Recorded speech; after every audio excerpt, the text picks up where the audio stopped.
Yes! Heath, I gotcha! You got me so good. How's it going? A lot better now. Yeah, I was making that leading up to this. How much time did you put into that alteration to our opening theme? Well, okay, so what I did was I added the vocals to Last Surprise from Persona 5. The reason it took a little doing was, who makes Persona again? Platinum?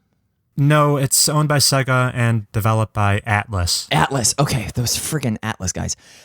They have yet to release either an instrumental version or an a cappella version of any of their music, which has made rips, you know how I'm plugging Silva Gunner again.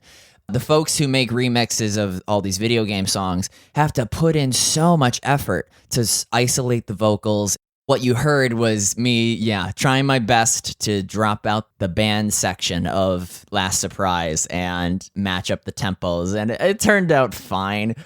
Thank you. Thank you so much for doing that. How is it going? I'm good, and I'm sure we'll be getting into why we included Persona 5 music this week. For the listeners who are unaware, this is Mobius Tubes, episode 14, being recorded to you on, 4/20/2019. Yep. Happy birthday to my dad.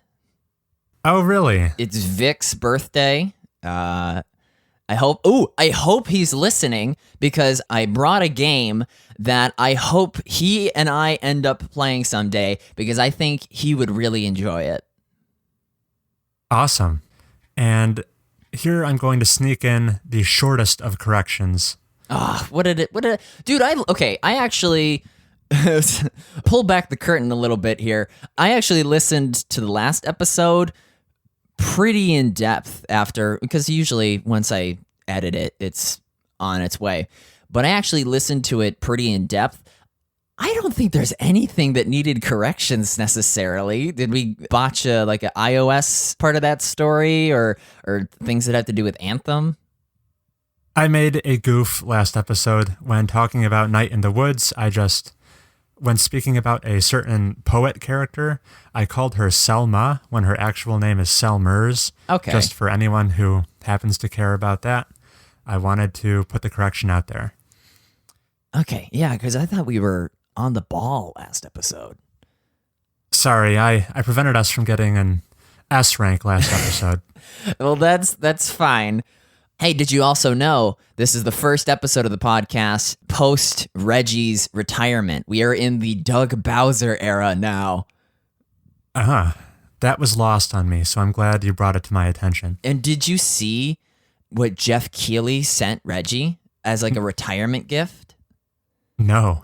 He sent Reggie, he commissioned this artwork of Reggie that's super cool. I'm texting it to you right now. It's super, so there's, you remember from The Fairly Odd Parents where that guy sings that song about some people want money, some people want fame. I want whatever Reggie's got. He's got I don't know. And my parents will ask me, what did he even do? And it's okay, he was a business guy. But Reggie he has so many fans that are just so creative. And tell me what you think of that Jeff Keighley photo I sent you. It's very cool. Clearly, he put some time and effort into this. Has a very 80s aesthetic to it. Yeah, it references that ad from Nintendo where they're Muppets, and then him as a Mii fighter, and then they also did one of those Robot Chicken parodies. Clearly, Reggie is a man who has made his way into many different art forms, and they're all represented here in this image. Dude, I want that. You want this for you? Dude, I want folks to make posters of me, but I need to do something worthy of such prestige. Yes, unfortunately, when it comes to making a podcast, you're just a disembodied voice, so not a whole lot people can do with that. Oh, you'd be surprised. People do the craziest artwork with folks' narration or what have you. In fact, I'm working on a video that will be up before before we record 15, that adds a visual component to one of our things. Awesome. Okay, let's get firmly on track here and talk about our previous week in games and entertainment. Would you like to start us off, Heath?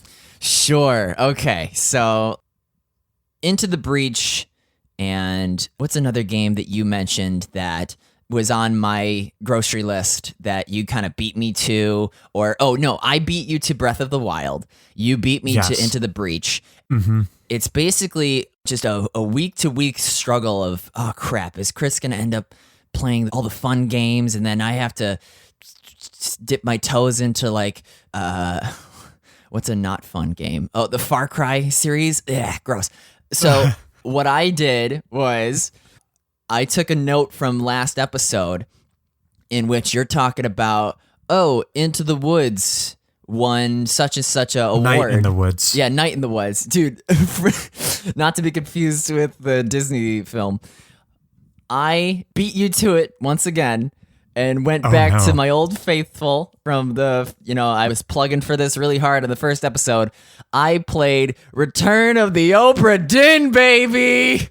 That was going to be my guess for what you beat me to. Yeah! This is exciting. Okay. My boy Lucas Pope, man. The Pope makes the best games. Papers, Please. Probably something else. So, Return of the Obra Dinn. I've heard it described as one of the best detective games ever made. Okay, interesting. All right, so when you say detective game, everybody's immediate thought is L.A. Noire, press X to doubt, you're lying, such and such, it was the butler, that kind of thing, where it's all dialogue and whatnot. Obra Dinn is a logic puzzle game, and I've made myself logic puzzles before. There's this one, TED Ed, the TED Talk series, their educational channel. For sure. They've published videos on logic puzzles that Einstein has made, I think, or maybe it's themed around Einstein. Anyway, it's a logic puzzle game. So the story is this ship, the Obra Dinn, comes back from Africa or whatever, and everybody's dead. All 60 members of the ship, crew and passengers, all dead. It's up to you, detective girl, to figure out who they were, how they died.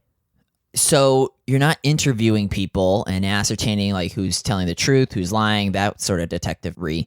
You're going through these flashbacks and piecing together, oh, that guy's speaking Russian. There's only 2 other Russians on this ship. Oh, that's going to be easy. But I got to figure out who threw the knife at him to know when he went to the first mate's quarters. It's so good. I'm only 6 out of the 60. You know how I said there's 60? Yeah. As you identify who these people are correctly, it will confirm your assumptions in 3s. So if you get 3 assumptions correct, it'll be like, hey, good job, and lock those in and be like, yes, for a fact, Captain such and such shot himself.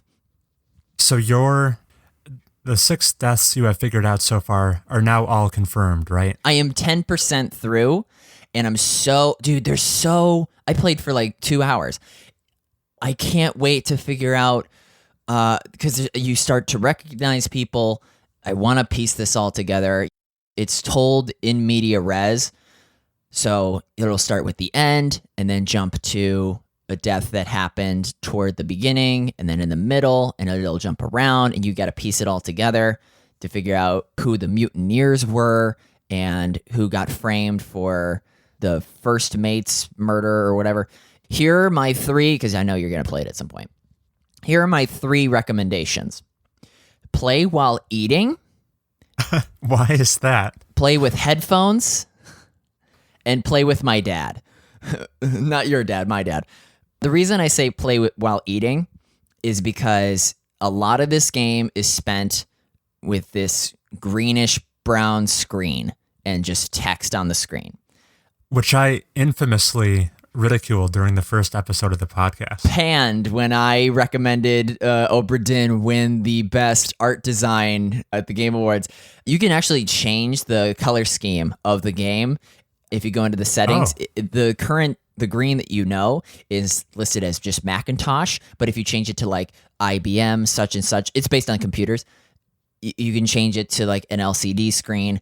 The reason I say play while eating is because most of your time is spent during these flashbacks listening to the crew members be like, hoist the sails, matey, and then walking around afterward. During that downtime, you really need something because I was hungry. You just need something to occupy yourself. The reason I also said play with headphones is because I was actually looking away from the screen during the voiceover flashbacks because I was trying to just picture in my head what's going on the ship as it happens because you only get the text. So yeah, just get some food, get some headphones, and then get my dad because my dad played Myst. You remember that game? From a long time ago, kind of a lonely exploration-based game on an island. Yeah, I never played it, but he did. Since then, we've tried to play games like that, although if it involves a cover system or stealth, it's not going to work well for just adults in general who aren't familiar with games. This game has no timed mechanic. Well, okay, during the flashbacks, they will fade out eventually. It has no movement, no precision. You don't have to aim. It's not going to test your reflexes. Right, which is something that a few games with a compelling enough story. I'm sure there are QTEs in like Firewatch. This game doesn't have that. It's just a story, and you literally are walking through it. I think that that's both accessible and compelling enough to introduce it to that type of adult gamer. I have a question for you. Uh-huh. So when you arrive on this boat to start solving the mystery of the events that transpired here, do you have free range to go anywhere on the boat and start solving the deaths and like up on the crow's nest instead of like down? How linear is the progression of solving the murders? Can you go in any order? I think this was not apparent from the beginning, but in retrospect, I think you couldn't go below decks until you saw in the memory some crew member opening up the hatch that led to the midship, like the lower deck. So I'm pretty sure from the start of the game, you can't just race down to the brig and be like, oh, there's the final boss.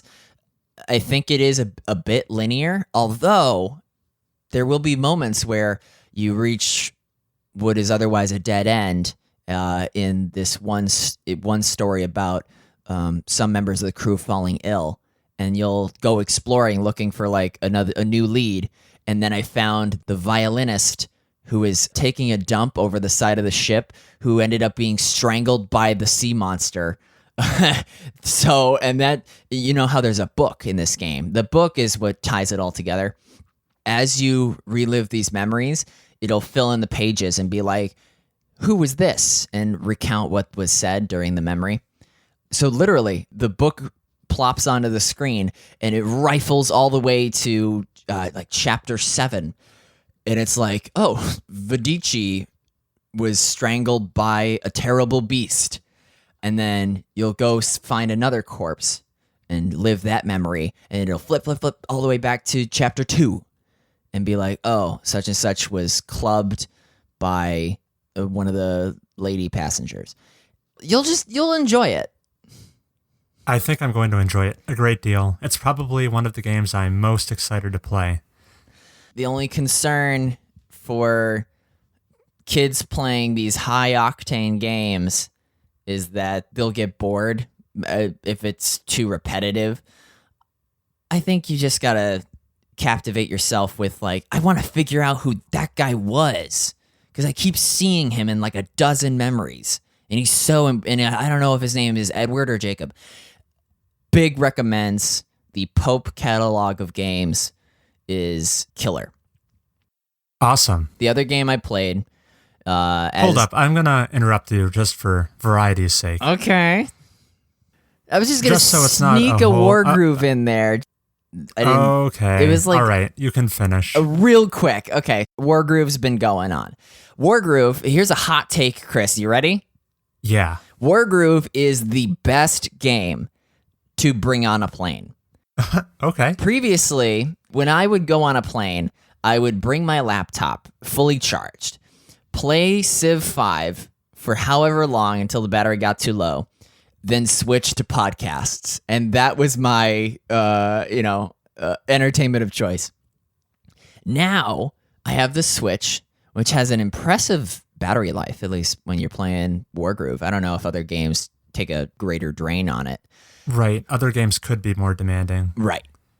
It's just jump into the action. There's one map in Wargroove where you're just 1v1ing a teammate for fun, and the map is considerably smaller. And it's like, hey, this is kind of a change. Like, I could see just jumping into battle scenarios like that. Right, because in that battle scenario, there's no barracks to recruit new units, no income to worry about. It's just the figures who are on the field at the start. It's kind of like a chess match. Yeah. And so that's totally a great way to pass the time and to challenge myself. Where I am in the story, Sedge is beating my ass in the forest. The reason I say that is because how long does it take for you to get to work every day? For me right now, it's about 30 minutes. Okay. Have you developed an instinct of, I got to get going now or else I'm going to be late I could save time here, or like this is only this far from there at this time of day? Oh, yes. As soon as I sit down in my car, I know exactly what time I'll be arriving at work. Right. In Wargroove, I don't know how close things need to be necessarily or how far. I was rolling out my trebuchet. Dude, trebuchets are the jam. I rolled out my trebuchet just a teensy bit, and this enemy knight just moves 6 tiles over and one-shots it. And I'm like, wow, I am blind to the movements, and I'm not going to take the time to like hold down my cursor and be like, okay, you can move this far in this turn. Oh, you've got to do that. On the higher difficulties, at least. Because I have that instinct for Civ, and I can see a guy from like 7 tiles away and be like, all right, I can get to that hill before he gets there and plops a city down. I'm sure I'll develop it, but that's where I'm at in Wargroove. I'm not going to be able to beat Sedge until I know instinctually the spacings of it. Are you currently dealing with the Fog of War missions, or are you past those? I'm past those. I think there were like 2 of them. Fog of War is definitely going to be a factor in our next 1v1. Okay. Looking forward to it. All right. Now you may have a life. Oh, thank you. Getting back to addressing why we played last surprise from Persona 5 at the start, Joker has been released as a DLC character for Super Smash Bros. Ultimate. And I've dipped my toes into the water. I went ahead and bought the Fighter Pass just because I was so hyped for Joker. And I got to try him out this week because Nintendo unveiled that both Joker and the big update version 3.0 to Smash Bros. Kind of shadow dropped just a day later after they announced it. And dude, the music is so good. Forget the character. The music is so good. Speaking of music, so they added tracks from Persona 3, 4, and 5 to Smash Bros. And the new stage Mementos. It's so cool. It changes it to match the corresponding Persona game's color scheme based on which music you have playing. So you can get the cool crimson red from Persona 5, the very upbeat cheery yellow from Persona 4, or the cool mysterious blue of Persona 3, and Mementos will change to fit whatever you're feeling. It's amazing. Joker himself, I'm liking him quite a bit. He's a speedy character, so he can definitely like navigate around the field very fast. He's got a gun! He's got a gun. It doesn't have the fastest rate of fire, but to compensate for that, he can like shoot as he's dodging around. So you can like hop above a guy, shoot down below you as you pass over your enemy. So he can kind of be shooting almost constantly. His grappling hook has the insanest recovery I've seen. It's astonishing. Yeah. You can be practically directly below the stage falling down. You throw out that grapple hook and somehow it'll defy the laws of physics and latch itself onto the edge of the stage and you'll get pulled back up. And if that wasn't enough, he can summon a demon that makes all of his attacks super strong. Yes, his main persona, Arsene, the gentleman thief, instead of having like a guard or counter for a down B, he has this rebellion. Yeah, it's like a rebel meter or something like that. Right. If you're holding down B, not only will incoming damage be halved against you, which is nice, but it'll fill up your rebellion gauge a lot faster. And once that rebellion gauge is full, Arsene will come out for a pretty significant amount of time, and now all of your attacks are buffed, do more damage, or in some cases are slightly changed. Yeah, you can like reflect things as well as block them. Yes, you get a very powerful counter. So, Joker is pretty sweet. I was pleasantly surprised how fast your gauge fills and how long Arsene stays out. It's such that in the games I played so far, for about half the time, you'll probably have Arsene out aiding you, which is pretty cool. And that final smash, the all-out attack, how do you feel about that? I mean, I never played P5, so I don't really get giddy about that. His windscreen, though, that looks super cool. Yes, thanks for bringing that up, because every time you win a game as Joker, it'll give you the same music and animations that would play following like any regular battle in Persona 5. And actually, that ending loop you see at the end of a game of Smash Bros., depending on which music was playing for you, the P4 music or the P3 music, that ending music will change as well. So they really paid a lot of attention to all the little details, and I'm very appreciative of that fact. They put a lot of love and care into this first DLC, so it makes me hopeful for the remaining 4 we have yet to receive. Oh boy, we get Brain Age face. I should also mention, I beat World of Light back last episode when I was trying to do a bit with like Warframe, Wargroove. I was going to be like, World of Light. Master Hand is the coolest. That was a fun bit. I got the true ending or whatever where you fight the glowing ball and then the dark ball. Dude, okay. How soon are kids going to be like, man, World of Light sucked? Because there has to be a countdown. But I feel like it was fine. People have called it the best single-player Smash Bros. Mode to date. That's a lie. That's not saying very much. That's so false. That the folks who say really? that are like... You like Subspace Emissary? Subspace Emissary is the best... What do I even call it? Just like fighting game, single player, sort of like beat 'em up. Yeah, it's the best of this decade and the last. Okay. Fight me. Nah, I'll move on to the next game I played instead. Go. Not wanting to be left out in the dust by Heath last episode, I too dove back into The Legend of Zelda Breath of the Wild and played it.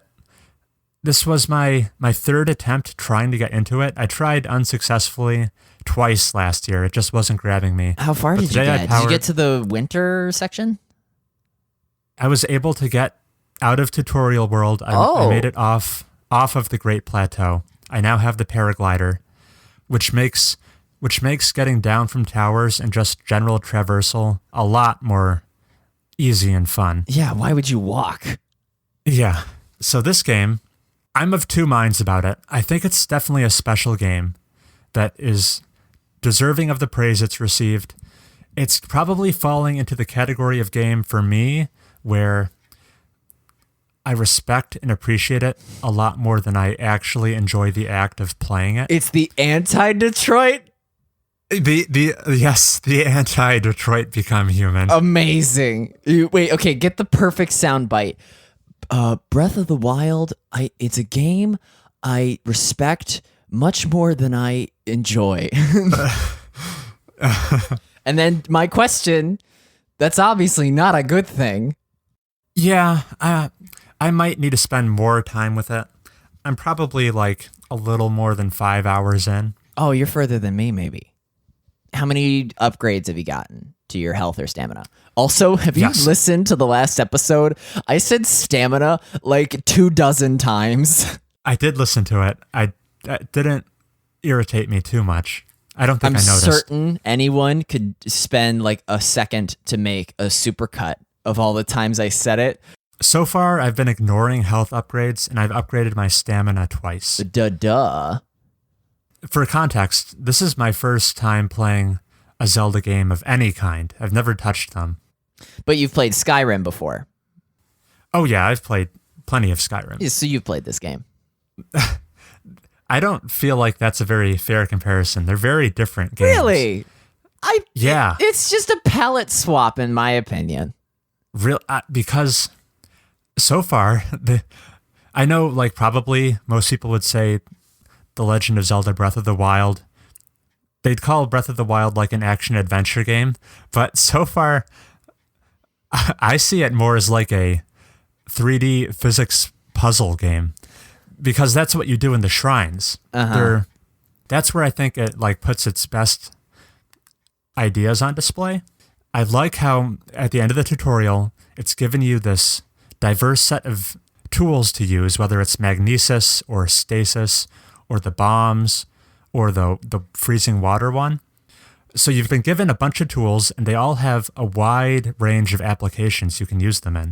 And then it just sets you loose in this world and says, basically, do whatever you think might work. Yeah. It's very good about rewarding cleverness, I guess, because if you think of a way to manipulate the systems it's given you to like achieve your objective, chances are it's going to work. It's a very, I guess the systems, the mechanics of this game interact amongst each other more so than I'm used to. How like you're walking around with a drawn bow and arrow, you pass a fire pit, that lights your arrow on fire. No need to like equip fire arrows. You just light your arrow you already have that's on fire, but then it starts raining and that extinguishes your fire arrow. All the systems seem interconnected. Yeah. It's cool. I hadn't thought of that. Another example, one criticism I might have is, I think, and this is probably intentional, the open world feels a lot less populated than the open worlds I've played recently. You'll definitely traverse long swaths of the land where it's kind of empty and barren. Not a whole lot to do. Yeah. I think they might have gone for that to like evoke a certain feeling for the player. It's not super fun to like traverse this open world. You can run, but at least in the early game, your stamina bar depletes very fast, so you're going to run for like a short couple of seconds and then you're back to walking. Yeah, that green donut does you no favors for the first few hours. Which is why I was so thrilled to have the paraglider so that I can finally just fly everywhere. It's so, as soon as I find something tall, like the freaking, sidetrack. You know how you have to bring the blue flame to the furnace? Yes, that was the last thing I did. Dude, okay, that's also like the last thing I did. I freaking brought that to the top and couldn't find the furnace and tried to open the door, which extinguishes your torch, so I had to go back down. So I flew up and down that thing so many times. Were you lighting fires along the way in like the lampposts? No, I just booked it. Oh, so you had to start from scratch. Yeah. But the top of that windmill, it's too tempting to climb. It's worth the investment of climbing to the top just so you can fly all the way over to that shrine you see in the distance. Have you encountered any blood moons? I just saw my first blood moon, yes. What does it do? I didn't, like, it was the cutscene played, and then I didn't really get anything out of it. Yeah, the cutscene played, it seemed to like enemies would be more numerous and maybe more powerful, but I think everyone you killed in the past hour gets rezzed and more powerful in your vicinity. That was kind of where I stopped playing, so I can't speak to the consequences of the blood moon. I think we stopped at like the exact same place. Like, is this like the Breath of the Wild gas station where everyone takes a break. We're at the water cooler, I guess. The 4-hour mark where you upgrade your iPhone, and then it's like, all right, let's take a breather. So to help with the navigating, there are horses you can ride. The process of taming them has been kind of tedious so far. Yeah, good luck. These horses will not listen to you. You'll say run, and they just veer off to the left and ignore you. Also, I tried like whistling by clicking down on the D-pad to like call my horse, and it did not come. Apparently, you have to like register a horse at a stable before you can summon it with whistling. That's what they tell you, yeah. Anyway, one cool thing for like a coworker at work actually told me this, which is cool because like this game does not explain all of its mechanics to you, so being able to like talk with other people and figure out what they've learned is an experience that has kind of been missing from games recently because, you know, games these days very much go out of their way to explain their mechanics to you, but that's not so much the case in Breath of the Wild.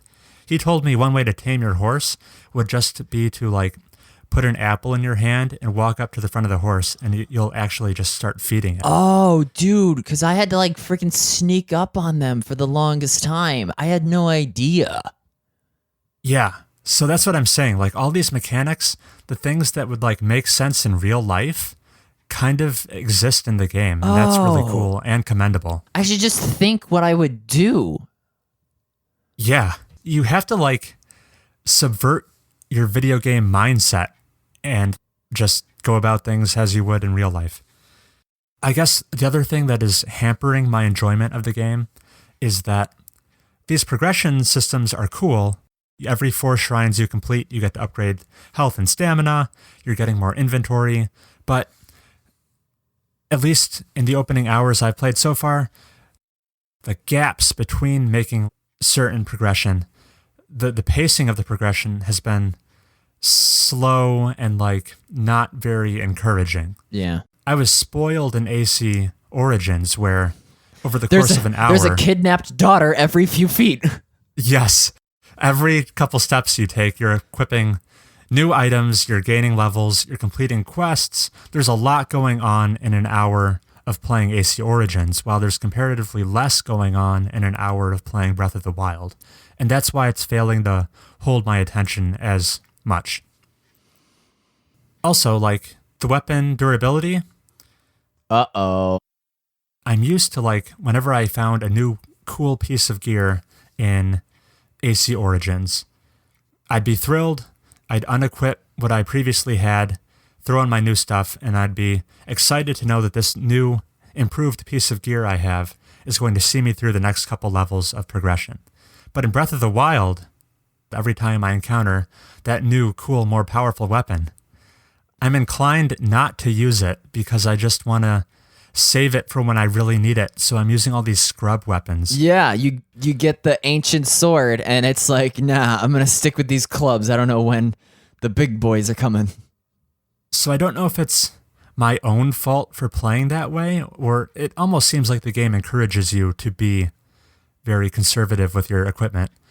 And because of that, I'm using all this low-level stuff, and there's another like avenue of progression that's kind of gated off to you, because every time you find something cool, in the back of your head, you feel guilty if you actually use it.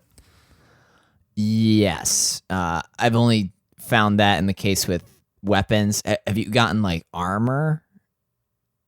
Got it. So yeah, armor does not have durability, so you can equip the cool armor, of which I have not really found any. Yeah, so you still have like 3 hearts. And then when you find the Iga clan boys, they can mess you up. Oh, I don't know who they are. Oh, okay, we'll look forward to that. Or not. Also, this is kind of just a cool little thing they threw in there. I'm used to playing all the open world games that are out these days, from Far Cry to Assassin's Creed. And every time you climb up the tower and unlock more of the map, it labels all the different points of interest on your world map so you know where to go to see cool stuff. But in Breath of the Wild, when you climb up to the top of a tower, it doesn't automatically highlight points of interest for you. You actually like take out your telescope and highlight them for yourself. like a kid taking out a map they drew and like making labels. And that's a cool sense of adventurousness that the game has in it. I appreciate that. Yeah, I like that. I prefer this to the Assassin's Creed. It will just uncover a dozen treasure chests hidden in alleys. I don't like that. Right. Instead of making the area you just uncovered feel like a checklist, it instead makes it feel like, oh, these are things I discovered and I want to go seek them out. Yeah. Obviously, this game won many, many Game of the Year awards when it came out in 2017.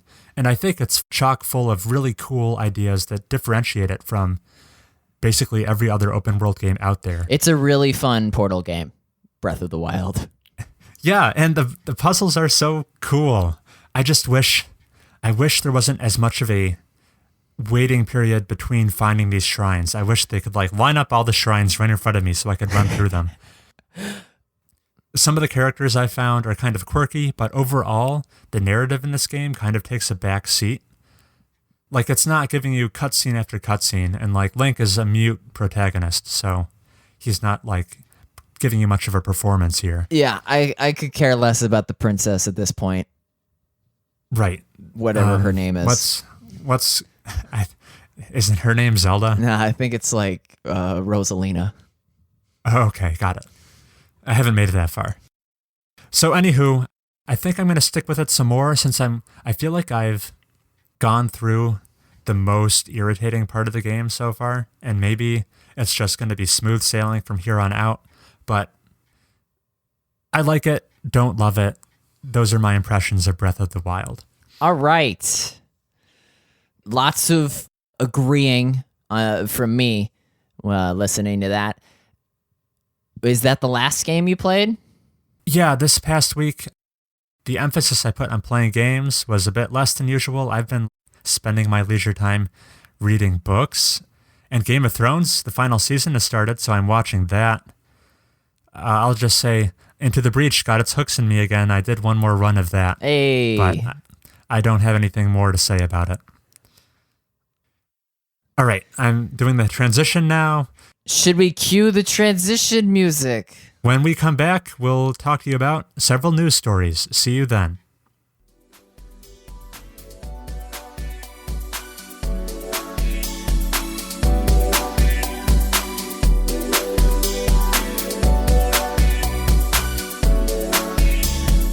What's our first news, Chris? I was hoping you'd have the answer to that, Heath. Hell yeah, throw it to me. Okay, so here's a story that you're not ready for. Remember how I play the game HQ Trivia on my phone? Or at least I did for the single-digit episodes. That's been a staple on your phone for years now, right? Yeah, I haven't been playing it recently, but that's just been because of at what time of day I work. So, there was a coup, an attempted coup to oust the CEO, Russ Yusupov, and it failed. And it resulted in the host, Scott Rogowski, leaving the company to go host a baseball show. And this story gets nutty. Take me down the rabbit hole, Heath.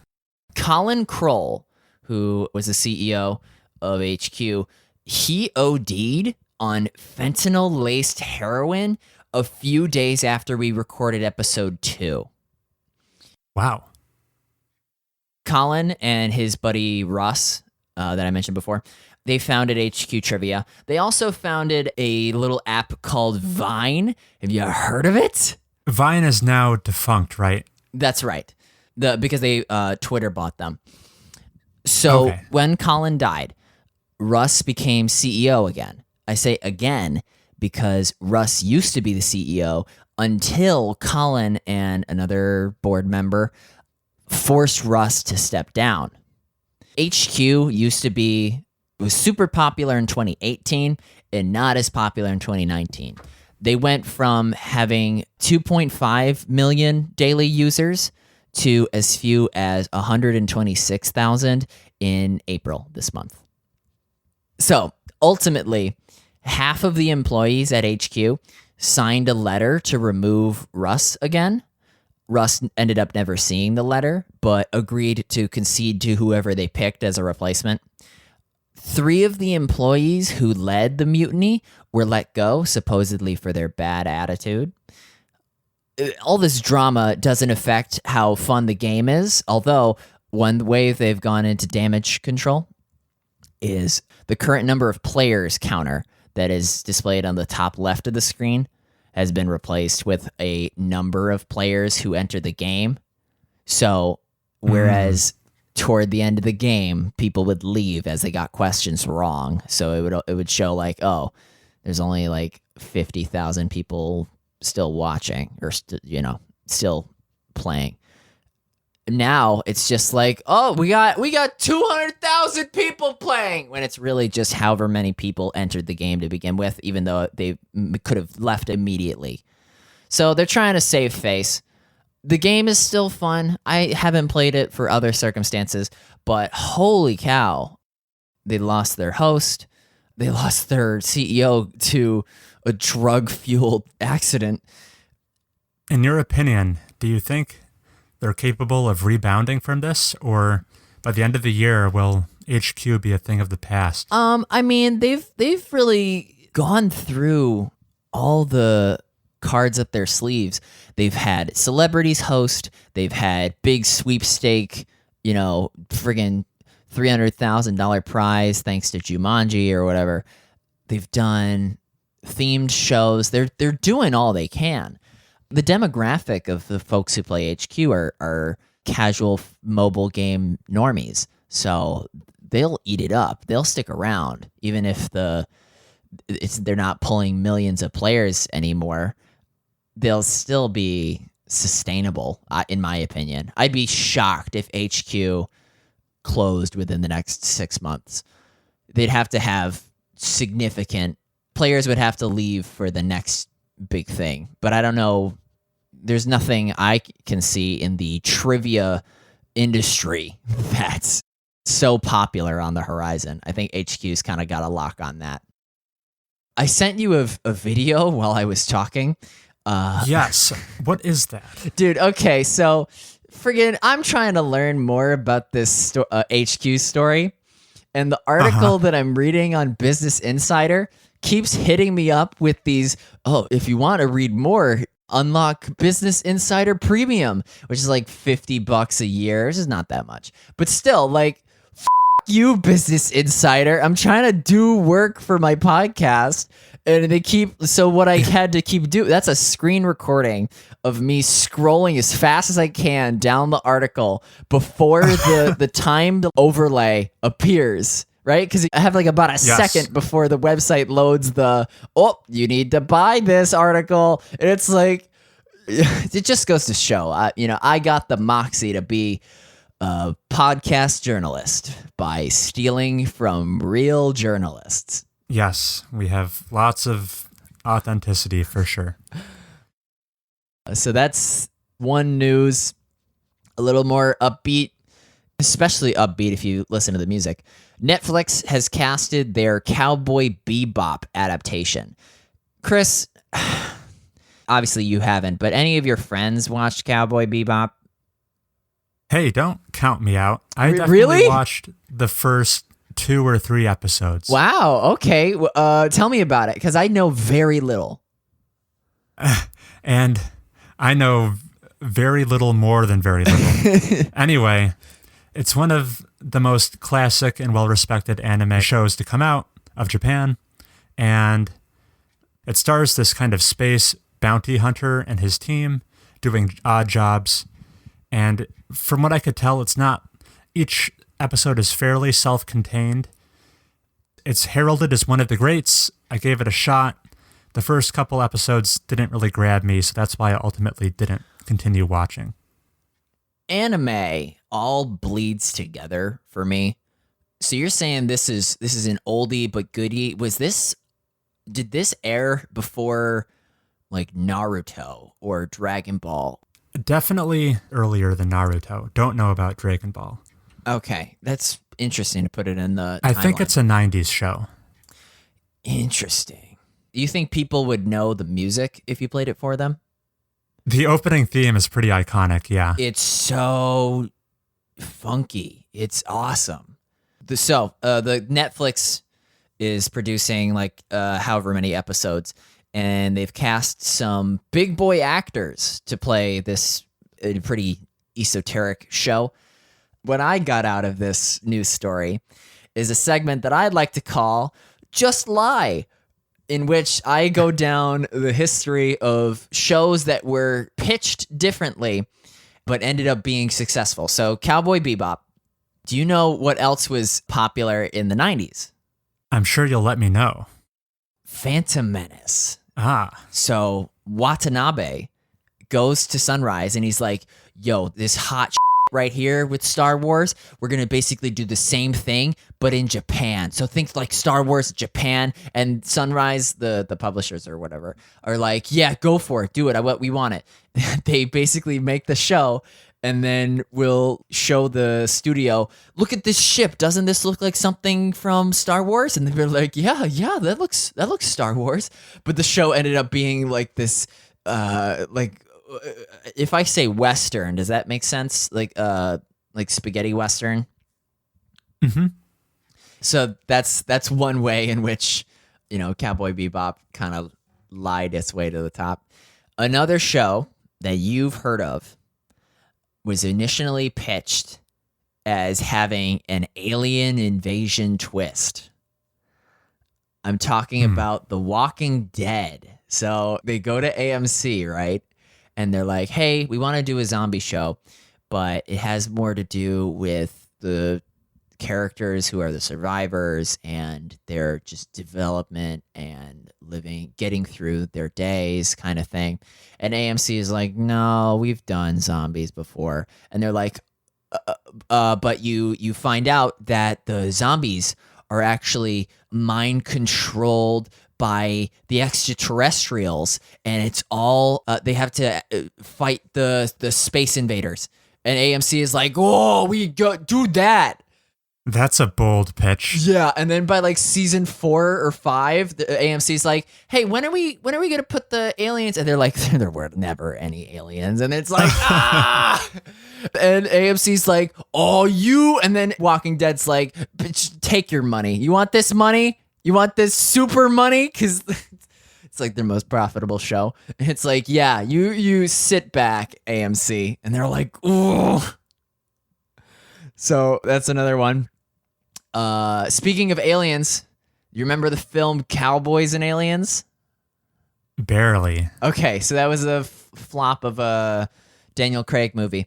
The pitch was initially rejected by the movies. And then the writer, Scott Mitchell Rosenberg, he publishes a comic, like a limited edition Cowboys and Aliens, and goes back to the studio and he's like, hey, I want to pitch an adaptation of a comic book. And that's how they got him, because everybody's like, Iron Man, Marvel Cinematic Universe, if it's a comic book, you can get it made. So that's how they tricked it into making Cowboys and Aliens. I see. Well, it So seems just like lie, lying will get Chris. you pretty far. Yeah. I'll be sure to tell many fabrications when I pitch the adaptation of the Mobius Tubes podcast into a film. Well, wait. Okay. As long as you get somebody cool to play me, like a Ryan Gosling or a Tom Holland, somebody cool. I'm sure that'll be within our budget. And then we'll get you played by Michael Cera. Okay. That was a diss, but you don't know actors. Yeah, I have no idea. Oh, Michael what that Cera is means. like the most ripped, handsome Casanova. Yeah. I'll be sure to do a Google search later. Uh-oh. Anyway, let's pivot back to the world of video games for a second. I have a video game. Oh, okay, go for it. I have a game for you, Chris. Yes, okay, I'm ready to play. Let's play acronyms and abbreviations in video games. I think I know where this is going. All right. Okay, so it's really easy to start out. GTA, Grand Theft Auto, CSGO. Counter-Strike Global Offensive, Very good. COD Blops. Call of Duty Black Ops, DDR. Dance Dance Revolution. Hey, all right. Give him a round of applause, everybody. That was the easy round. All right. Moving on to the medium difficulty round. FNAF. Five Nights at Freddy's. Correct. Dota. Defense of the Ancients. Very good. Okay. That one was close. Yeah. What about KOTOR? Knights of the Old Republic. Very good. What is that, Chris? That's an old BioWare Star Wars RPG. Oh, rest in peace. FIFA. You know what FIFA stands for? I have no idea. I mean, it's an actual organization, but it's also a game. Federation Internacional de Football. Yeah, if my life depended on it, I could not have gotten it. It's okay. You're given 3 strikes, so you got the one. Okay. MGS. Metal Gear Solid. Yes, that was just medium because I'm not sure the layperson knows Metal Gear. Once again, claps all around onto the hard level difficulty. For 3R. Oh dear. Remember the horror game 3R? The reason I'm saying I'm it gonna funny. have to take the L on this one. The reason I'm saying it funny. You've seen the game Fear, right? Where it's like a okay. with the periods in between the letters. I don't know what that stands for though. Oh, it's just some stupid like first encounter assault recon. It's a first person shooter horror game that the third installation in the series, they did a leet speak and they put the number 3 in place of the E, like a backwards kind of thing. Okay. Yeah. So it's affectionately called for 3R. Look it up, people. Kind of how like Ubisoft's Watch Dogs is actually watch_dogs. Yeah. Things like that. We should tweet this episode in pictures. So just to like add like random context. That's a cool idea. Yeah. So pictures to represent the summary of this episode. Yeah, but like just pull like the most wild references. Thug. You remember Thug? This is we might have been too young to play this game. Yeah, it sounds vaguely familiar, but no details come to mind. It's got a gimmick. Give me the answer. Tony Hawk's Underground, in which, so it's like TH, Tony Hawk's, and then Underground, so it's the U and the D at the very end. That's cheating. Or excuse me, not the D, the G. So it's Underground. Yeah. Got it. It's not the skateboarding game it's from Activision, right? Yeah. Last one. This one's super recent. The X-Bone Sad. Oh, and this is where I thought we were taking this. Yes. The Xbox One. Xbox One S. Xbox One S all digital edition. There. Yay! So to bring this back to the news, coming out on May 7th, it seems Microsoft is releasing a disk drive-less version of the Xbox One S. Yes. Meaning all those fun video games you have on discs, you will not be able to put into this console. It does not take them. But it is cheaper. Yes, they're shaving $50 off the price, so you can get this for $249.99. And is likely the way of the future. Right, so if they're coming out with a SKU of current gen Xboxes that does not include a disk drive, it's probably a very safe assumption that I think Microsoft has already claimed their next generation of consoles will have multiple SKUs, and probably one version of those SKUs will be diskless, I assume. Yeah. That'll be like the budget version. To be upset by this is basically to be like, how come my car doesn't have a CD player? It's like, you're not going to need it. Right. But to those folks who have their shelves decked out in physical copies of games, you are right to feel sad because of the X-Bone sad. Which is a funny acronym. In and of itself, this probably isn't upsetting news to anyone. It's just giving consumers a different option to buy. What would be a sad day is when consoles with disk drives get discontinued in favor of these new versions that are purely for digital games. Heath, what is your split these days? How often do you buy games physically versus digitally? The last physical copy of a game that has been in my family's possession is Fallout 4. Which came out all the way back in 2015. Yeah, way back when. So we've been discless since then. So you went with like the 100 gigabyte plus download for Red Dead Redemption 2. I did. Got it. Yeah. These hard drives in the next-gen consoles are going to have to be big. It's just the number of T's.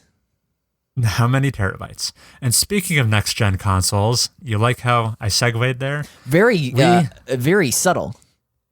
Yes, especially because I didn't call any attention to it. We have actually received this kind of interview that created an article written by Peter Rubin from Wired. He interviewed Mark Cerny from PlayStation, and the article is titled, What to Expect from Sony's Next-Gen PlayStation. And kind of seemingly out of the blue, we got our very first official details on Sony's next-gen plans for PlayStation. Is this weird because they have yet to have their not E3? Yeah, so they didn't do like a big blowout, like a big coming out party for their new console. They just kind of acknowledged it and gave us some cool details in this article without any visuals or anything. So yeah, a bit weird. My personal take on it is, in conjunction with the fact that Sony is not attending E3 this year, an unprecedented move. My assumption is that the details they gave us right now is probably like the full extent of what they have prepared to show us. If they had put on a big presentation to give us these details, it would have been kind of underwhelming. But releasing them in this text-based article, which we weren't expecting to receive or anything, now it comes across as like a pleasant surprise instead of a disappointment. They pulled an Apex. Right. By failing to build up our expectations, they gave us a cool surprise instead of a disappointment. So in front of you, sorry. What were you going to say? In front of you, do you have what our predictions were from when Nate asked us this question? Oh, because I remember I poo-pooed the possibility of big VR. Right. I made a very safe prediction saying it would have built-in backwards compatibility with PS4 games. And here, I'll just run through the big bullet point takeaways from this article that came out. So, things to get excited about for the PlayStation 5. They confirmed it's not coming out in 2019. Basically, the fact that they're talking about it and they say it's not 2019 all but confirms it's coming out in 2020. Wouldn't you agree, Heath? Yeah, it was not going to be this Christmas. Yeah, so we basically can mark our calendars. We know when the next generation of video game consoles comes out. And that's pretty exciting. To begin a decade. Yeah, to begin a decade. That's very convenient. Things should all happen at the beginning of decades. 2020 in general is just a sexy year to release things, I think. Yeah. I'm sure that was the sole factor they used to decide when to put this out. Anyway, as I alluded to, the PS5 will be backwards compatible with PS4 games. Which means I can play my God of War? What am I going to want to play on? What was the best thing of PS4 besides God of War? God of War is a good pick. You could throw in Bloodborne. Oh, yeah. You could throw in Persona 5. Okay, yeah. Well, no, I'm going to play that on the Switch. Oh, yeah. Persona 5 is likely coming to the Switch. Anyway, other things to know. In addition to games being backwards compatible, the current PSVR headset will be compatible with PS5. Yeah, I didn't count that out. No word on if they're doing like PSVR version 2 or not, but at least for the time being, we know current headsets will work. Other things, it will have a disk drive. Hooray! It might, yeah, it should. And kind of the biggest surprise for me personally is that for storage space, this will be using an SSD and not like a hard boy. Yo, hard is this how much SSD? Is it like 256 gigs? Because SSD is hard to come by. Yeah, so SSDs are more expensive. They're faster for loading and storing games. Tell us how hard drives work, Chris. Well, there's no moving parts in SSD, so it's more reliable. What's not SSD? Is it like DDR4 or something like that? No, that's a type of RAM. Or oh yeah. Okay, so I think it's the way just hard called drives work, or disk drive, freaking things. So the thing spins, and then the magnet changes the up or down so that the data is saved. Nailed it. Yeah. Whereas SSD, it just gets like bleep blooped into the circuit and nothing spins. I think they would be crazy to release anything less than 1 terabyte of storage on the next gen platform. Well, because my steroid powered computer has 3 terabytes, I think, of hard drive, like hard disk drive storage, and then only half a terabyte of SSD. And I think I am approaching the limit on my SSD. But yeah, if your PlayStation has, think of it, 2 terabytes of SSD, that's that you can load things so fast. Speaking of loading things fast, they actually gave an example for the PS4 exclusive Spider-Man game that came out last year by Insomniac. They did a quick fast travel to demonstrate the difference in loading times on a current gen PS4, where to travel from one end of the city to another took about 15 seconds. Then they did the exact same thing on a next gen PlayStation dev kit, and it took 0.8 seconds to load and fast travel. SSD is so stupid. I was trying to make an acronym. It's so stupid, deliciously fast. Pretty much, yeah. That's awesome. Like, I don't know what kind of gimmicks are going to be coming in this next gen console. Like how current gen we have like the light bar and the touchpad on PS4 controllers. But if they just give us like a console with definitive quality of life improvements, like load times that are 10 times faster, sign me up. Yeah, forget ready for graphics. that. Like, I don't even need 4K. I just want 60 FPS frame rate, at least 1080p, and then focus on cutting those load times down, because I can still go get food while my Red Dead cutscene loads. Right. And I feel like a segment of people who play video games are fully in agreement with you there, Heath. The reason I don't see them doing that is like the sexy graphics are what sells the console. So they're probably going to use all this processing power to really give us impressive visuals at the cost of probably giving us load times that are not as fast as they could be, or frame rates that are not as high as we want. Yeah, it's akin to, oh man, we spent all of this money so that Leonardo DiCaprio could be in our movie. Oh crap, we didn't hire a good writer or buy a good camera, or it's like, but we got Leo, we got good graphics. Right. So overall, these details, I guess, how surprised are you, Heath? And what's your take? Are you happy? Are you underwhelmed?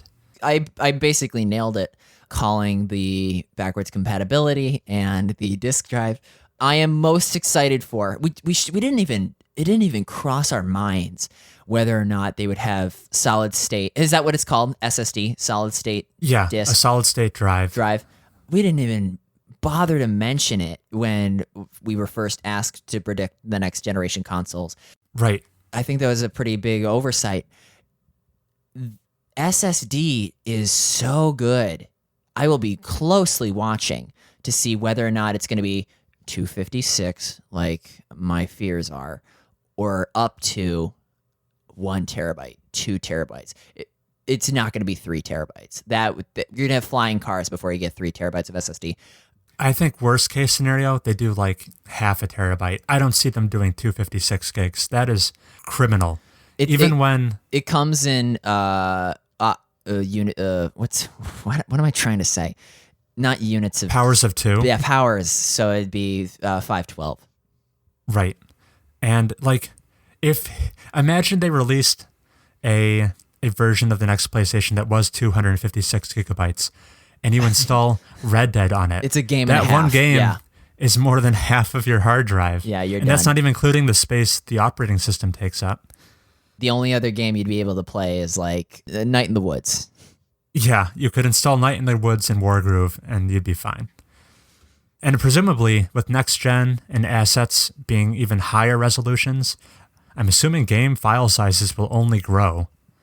Oh, yeah. Unless we get some like really cool compression algorithms that don't exist yet. When we hit the 0.5 terabyte game, it might as well be. Have you seen the Toy Story 4 trailer? With like they're panning around the faces of the characters? Is Not that just the one? faces of the characters, but everyone's talking about how lifelike this cat is in the back. Oh, okay. And you know how the dinosaur in Jurassic Park was a terabyte of data back in, when was Jurassic Park made? The 80s? I don't know.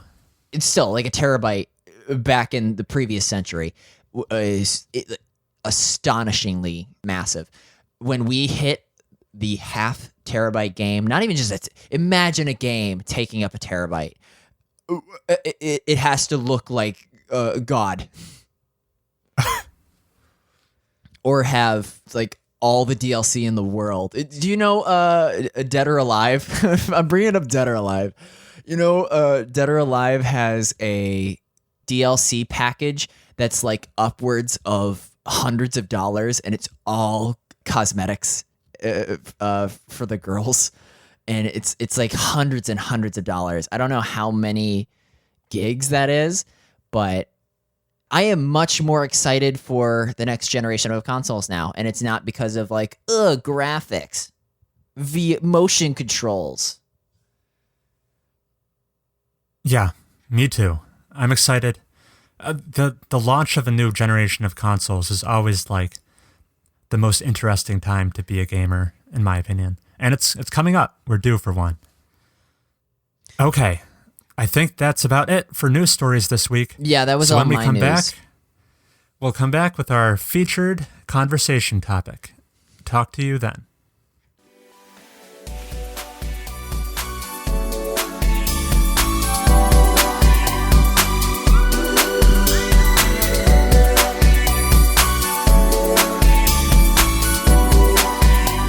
And we're back. So no listener emails this week. In the future, you can write to us at mobiustubespodcast@gmail.com and even follow us on Twitter. Follow us on Twitter. Yeah, I had a good idea for this episode. And that would be at MobiusTubesPod, just POD. And so that brings us to our topic of conversation this week.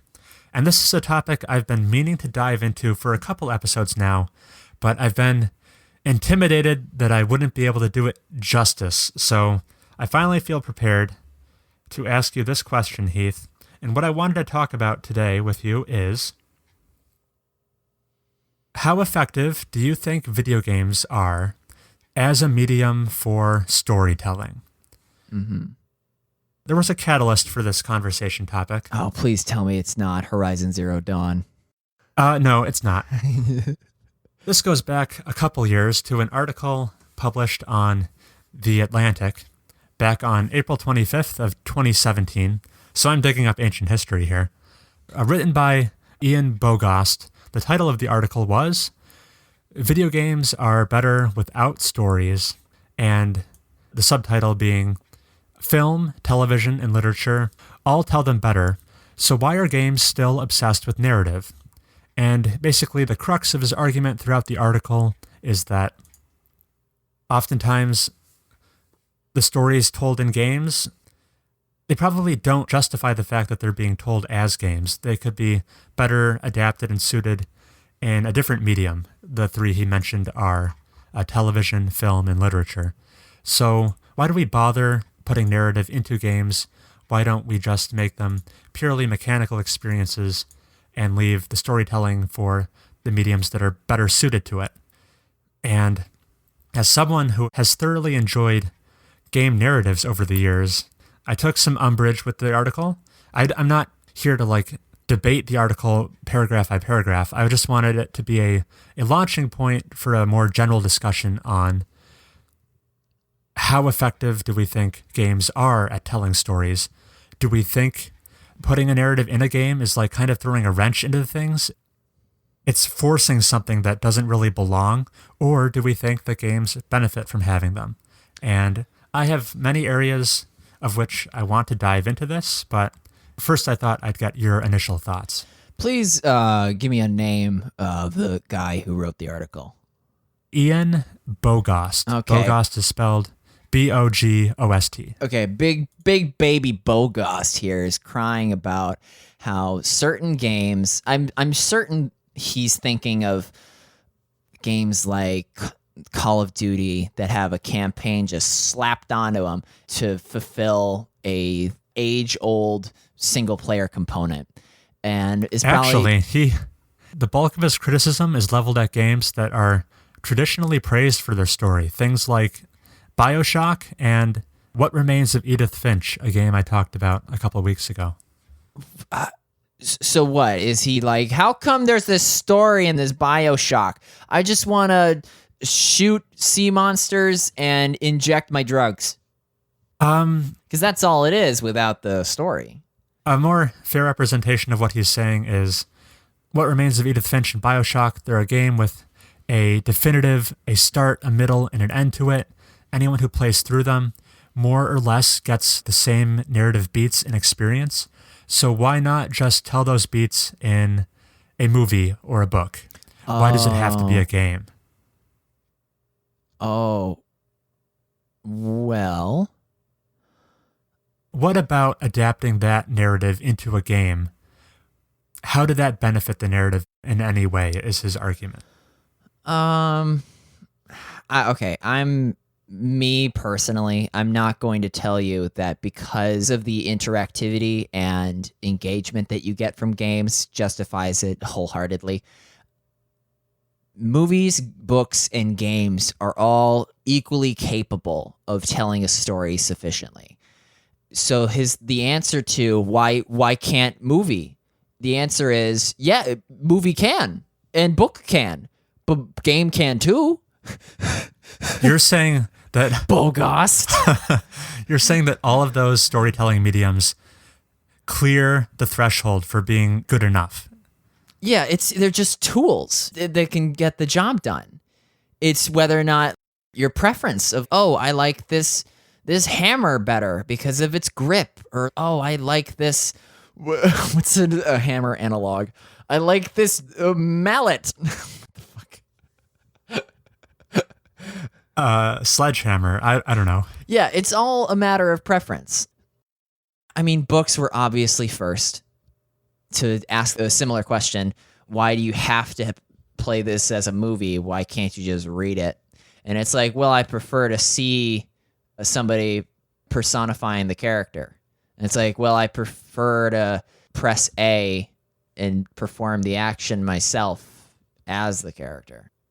Okay. Yeah. This whole discussion is just a swimming pool of circularity. Interesting. That came out kind of eloquent. Points for me. Yeah, could you maybe rephrase what you mean by that? Well, okay. It's a constant battle of the storytelling mediums. Why choose one over the other? I can tell you that Return of the Obra Dinn, you need to have a physical interface with which to walk over to that side of the ship to figure out what happened in this part of the story. If you were to make the book version of Return of the Obra Dinn, it would lose the whole investigative portion of having to explore the memories and physically find where this person was tossed overboard, or what the captain hid in his quarters. You have to walk to the captain's quarters. If you had it as a book, it would be like, oh, and then the sea monster attacked. The end. It would be linear. It wouldn't be as good. And if it were as a movie, it would be akin to having to rewind and play back the movie. I guess you could sort of cheat it and play back the movie in media res. But my playthrough of Return of the Obra Dinn is going to be way different from your playthrough. You know how I said how you can hard confirm, boys, as you make the right assumptions in your logic puzzle? Right. Every 3 you figure out, it will give you confirmation that you're right. The 3 that I figured out is not going to be the same as the 3 you figure out. You're going to find out that such and such was struck by the anchor, and I'm going to have no clue who you're talking about. That's not going to be the case if we watch the same movie or read the same book. And that's something very distinct to video games and interactive medium in general. Just the fact that it's personalized to some extent. I came to this discussion prepared with a very hot take, and I'm going to, as eloquently as I can, make a case for the position that video games have the highest potential for telling a story in the most compelling way over other mediums as well. Okay. That's a bold claim, and I don't feel like I'm going to actually sway anyone's mind here. But if nothing else, the points I bring up could lead to some interesting discussion, and you could maybe counter them. I'm going to approach this discussion from both some generalized sweeping observations as well as specific examples. And I'm going to start off with a concession here. And the concession is that if it was somehow possible to line up every movie ever made in ascending order of somehow you could objectively quantify them as increasing better stories, if that was somehow possible, and then you did the same thing to video games, and you took the median in each camp, there's not a doubt in my mind the median movie story is a lot better than the median game story. Yeah, the median movie story would probably be like a rom-com, and then the median of the video games would probably be like Tetris. And there's a very simple reason for that. When you boot up a movie to watch, there's only so many things you're looking to get out of that. And probably first and foremost among them is to have a cool story told to you. When you boot up a game, you could very much be a person coming to play a game with no interest in the story whatsoever. You could be purely interested in the mechanics. And so therefore, to support that market, there's many, many games that don't have any stories in them whatsoever. So obviously, the story of a movie is probably the highest priority when they're making it. While that is not always the case in a video game, there are other things that could appeal to someone playing a game that are completely removed from story. Mm-hmm.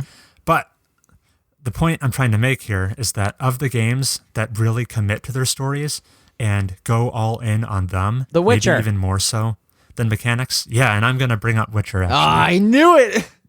I feel like the potential for the best of the best video game stories, they can eclipse the best of the best in other mediums. And that's a tough thing to say. I'm going to let you die on that hill. The first thing I'm going to talk about is the fact that games are interactive. It enhances a story potently for the people who experience them. And here's my pretty much unrelated, but I'm using it to prove a point. Let's talk about learning, Heath. We've been through school. We have degrees. Here's something that's slightly controversial, but has been kind of accepted. There's something called the learning pyramid, aka the cone of learning or the cone of experience. And it's basically this pyramid that has different learning methods labeled going up the pyramid. There's kind of a percentage allocated to each learning method based on how much of the material this learning method you'll be able to comprehend. Yeah, you're talking about how doing is better than spectating. That's the point I'm getting at. So on the lower end of the spectrum of this pyramid, things like listening to a lecture or reading or watching a video. Lecture, apparently you absorb about 5% of the material. Reading is 10%. Having an audio-visual movie is about 20% of the material.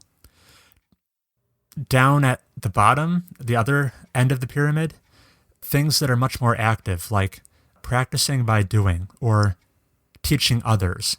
Those apparently you absorb 75% and 90% of the material respectively.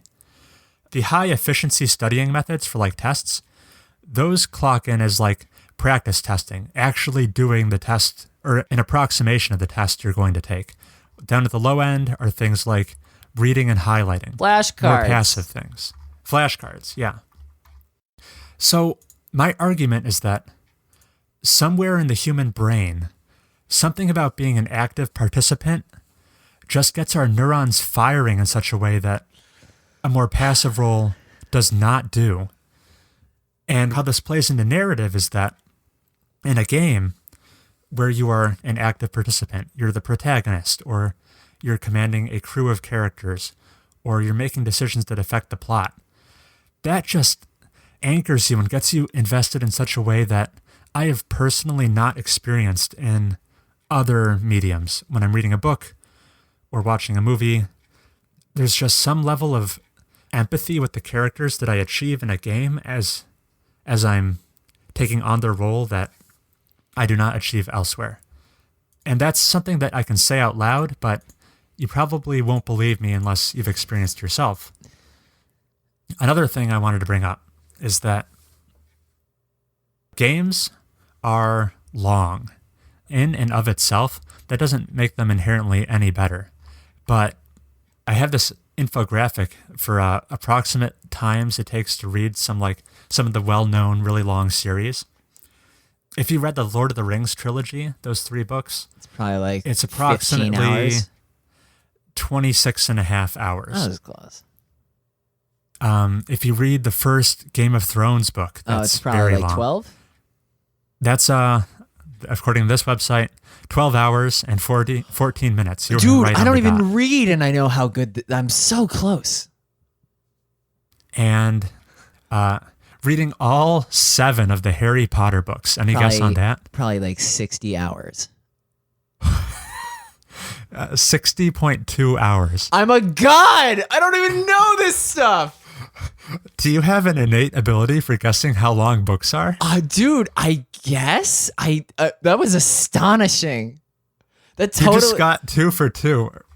Yeah. Not to derail your well-constructed thesis paper, but I'm so in touch with a medium. That's like not even knowing how to swim and beating Michael Phelps. I was amazing.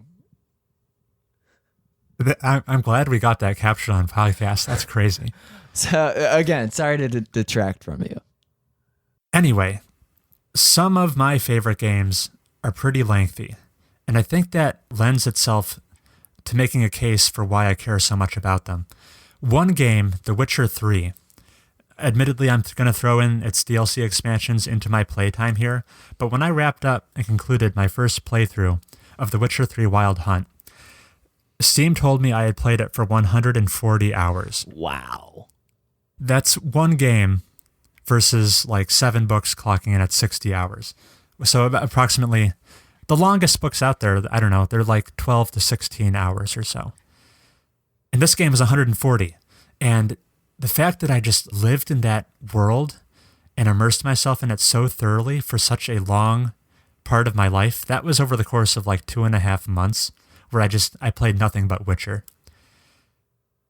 The fact that a game can encompass a large, significant portion of your life for so long makes it more meaningful. You almost can't help it. It's like Stockholm Syndrome. You've been with it so long, you can't help but care deeply for it. Uh-huh. And other games, the Persona series. Persona 4, I think it was about 90 hours to beat. Persona 5, 120. When I list off my top 10 favorite games, almost unanimously, they were all very long experiences. And I don't think that's a coincidence. I think it's part of the appeal. And I'm going to start diving into the more specific examples now of what I mean by kind of the gaminess part of the games and how that contributes to story. Here's a bold claim of the many bold claims I've made. It's just a combo of bold claims.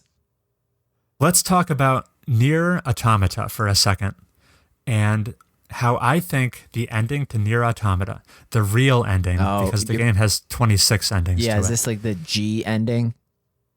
This would be ending E, and I'm not going to spoil it, but I'm going to use it to make a point. I think the ending to Nier Automata is the greatest ending of any piece of media I've ever experienced. And there's a very definitive reason why. And that is, Heath, have you ever felt like sympathy or empathy for characters on the screen or on the pages of a book?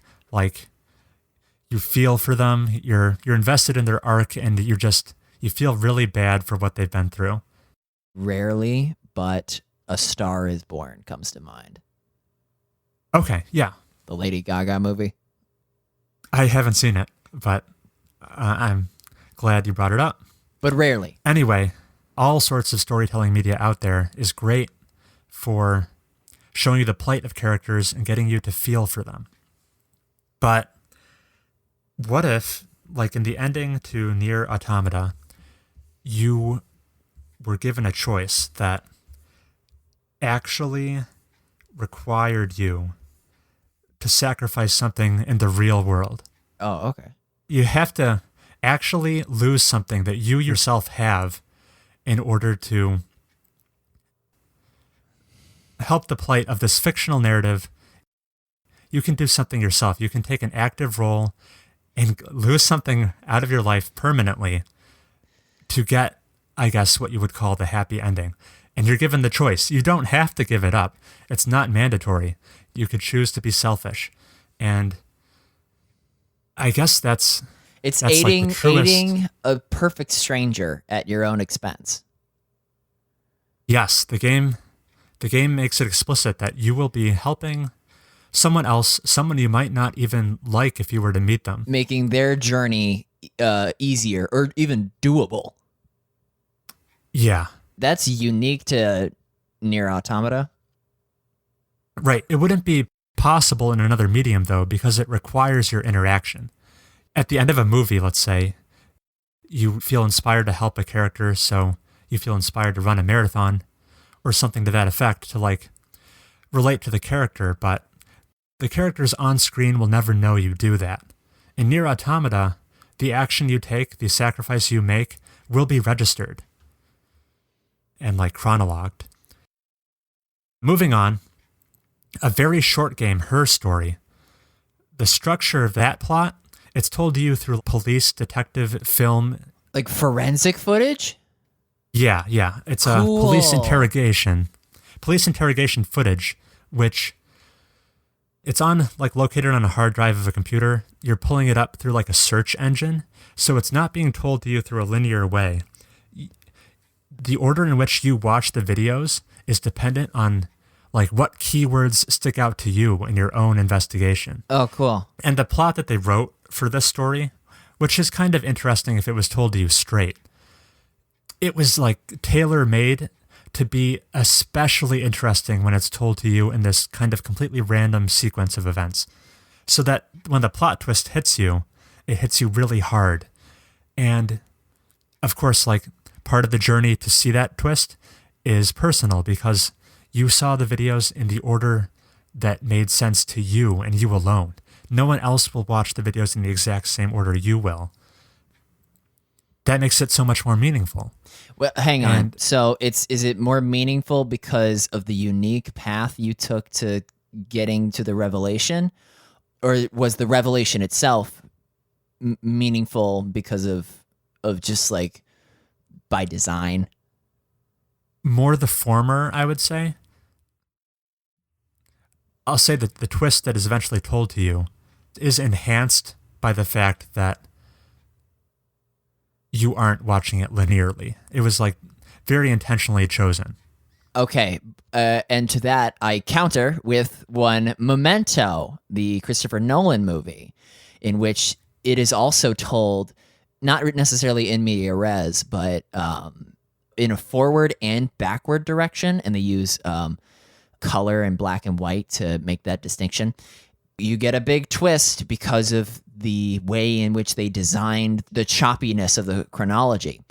And that's that has some meaningful, to use your words, meaning to it, the way it was designed and told to you. But because it was not you constructing the path as you do in her story, Memento did it too, but not the way her story did it.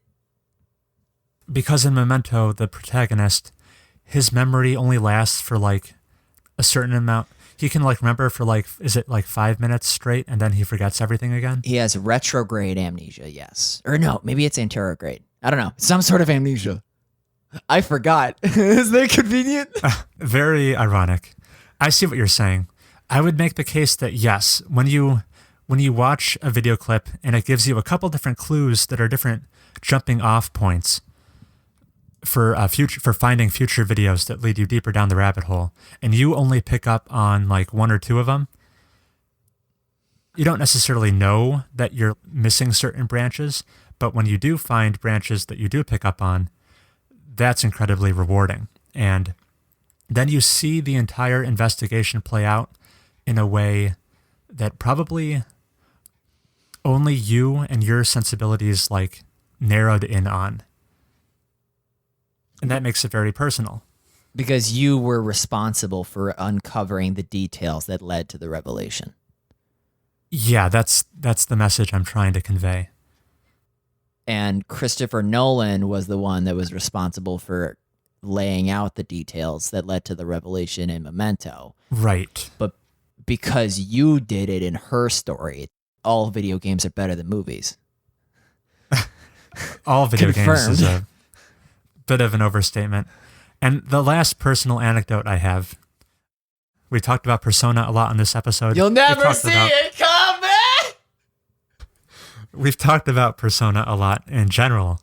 I've only played 2 of them. I've played 4 and 5. And I had the same experience with both.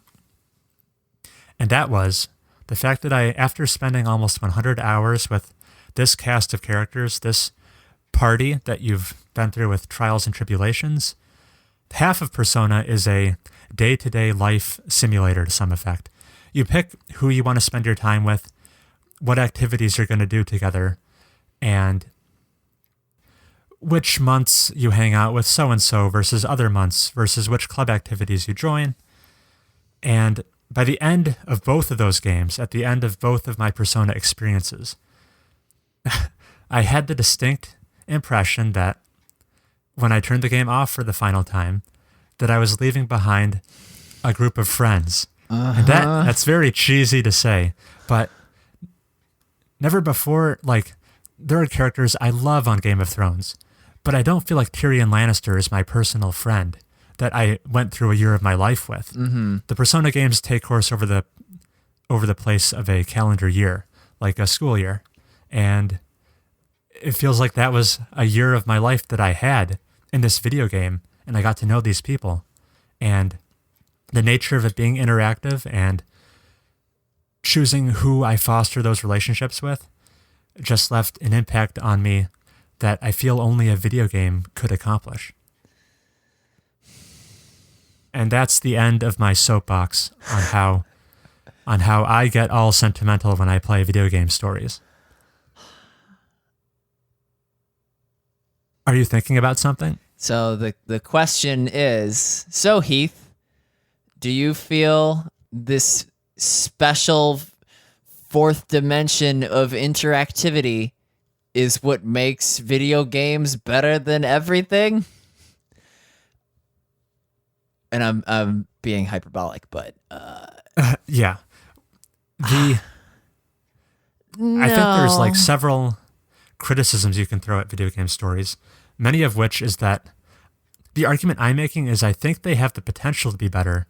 I think it's a lot harder to pull off that execution though, which is why like the median video game story is pretty unimpressive, especially compared to other mediums. There's other issues that are unique to video games, like ludonarrative dissonance. Have you ever heard that term? LN. Or no, what's it? LD. Sorry, ludonarrative is one word. That's what tripped me up. That term means when the actions you are taking in the game do not sync up or make sense with the story it's trying to tell you. The most classic example is the Uncharted games. Oh, no, I thought it was Lara Croft. I know it as the Uncharted games, but okay, I feel like Lara yours. Croft might also apply. My story is that when you play the Uncharted games, they're kind of heavily inspired by Indiana Jones. Think of that kind of tomb robbing adventurer almost who seeks a tomb out ancient raiding. artifacts. Yeah. So the protagonist, Nathan Drake, in all of the cutscenes and story beats is portrayed as a likable, plucky rogue. But if you examine the actions you take as him on screen, he guns down hundreds, if not thousands, of enemy combatants, making him probably one of the world's most prolific serial killers. So the fact that it's portraying him in this positive light, it clashes with the actions you take throughout the course of the game. And that's an example of ludonarrative dissonance that I know about. Even more persuasive is the Lara Croft example, in which I think she kills someone early in the game and she's like, oh no, I took a life, kind of like it was an accident. And then yes. Later in the game, it's like, pow, headshot, XP bonus. You're talking about the 2013 Tomb Raider reboot. A lot of care and like drama and tension went into the very first time Laura is forced to kill. Yeah, she's all broken up.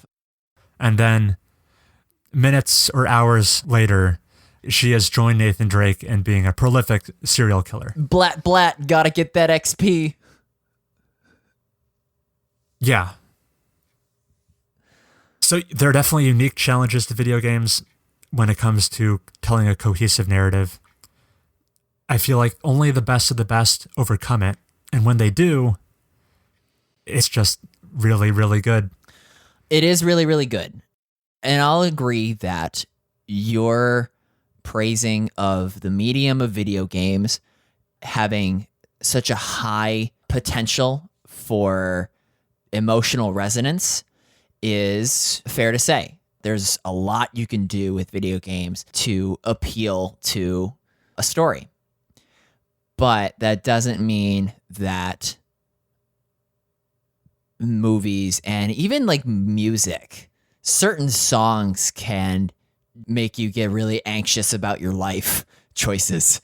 I feel that your stance on how special video games are, having this capacity to deliver a meaningful and appealing narrative, I think all entertainment mediums have a pretty good capacity to do that. That's fair. If I wanted to cheat and like take a shortcut here, I could point out how in a video game, they can kind of encompass, they're kind of the sum of the parts of all the other mediums. Video games have music in them. There's a whole subgenre of video games called visual novels that are essentially books where you do a lot of text reading. And you can put live action video in games. So like all the strengths of the other narrative mediums could be bolted onto a video game. True. That is a cheat. That's fun to put it that way. There's no doubt, though, that we're all the beneficiaries of this amazing format that video games are. And like I've already mentioned this episode, I can't wait to share this with my dad. I can't wait to upload that video of us talking about Detroit, just because we talked about that game for like an hour because it resonated so much with me, just because of the like tertiary enjoyment I got off of watching somebody else play it. It's a whole, right. There's so much about video games that can snowball into a certain special part of your life, and we're all the beneficiaries of it. Very much so. Take that, Bogost. BioShock, freaking. Because I was totally thinking he'd be like, why does the Transformers action game have to have a narrative? And I'm like, it doesn't. But you're saying that wasn't necessarily his argument? No, that wasn't really his argument. He wasn't attacking games that just include a story for like the context of what you're doing. He was more going after games that the story was the driving force behind the game. Daniel Day-Lewis as the Tetris block. Is that about a wrap for episode 14 then, Heath? We pretty much did it. I agree, yeah. Should I clap? Oh, well, hold on. Let's tell the people how thankful we are for listening, and give us more examples of ludonarrative dissonance, because that's always fun. Not even just in video games, but like anything. What else do I want? This is I mostly spend the end of the episode being like, oh man, I wish I had more examples of games I should play while eating food. That is a recurring theme. You usually ask for more examples. I'm mostly, giving people homework and being like, hey, go find more funny acronyms. Go do a flow chart. All right. Thanks for listening. We'll see you on the next episode. And now I'll clap. Now you clap.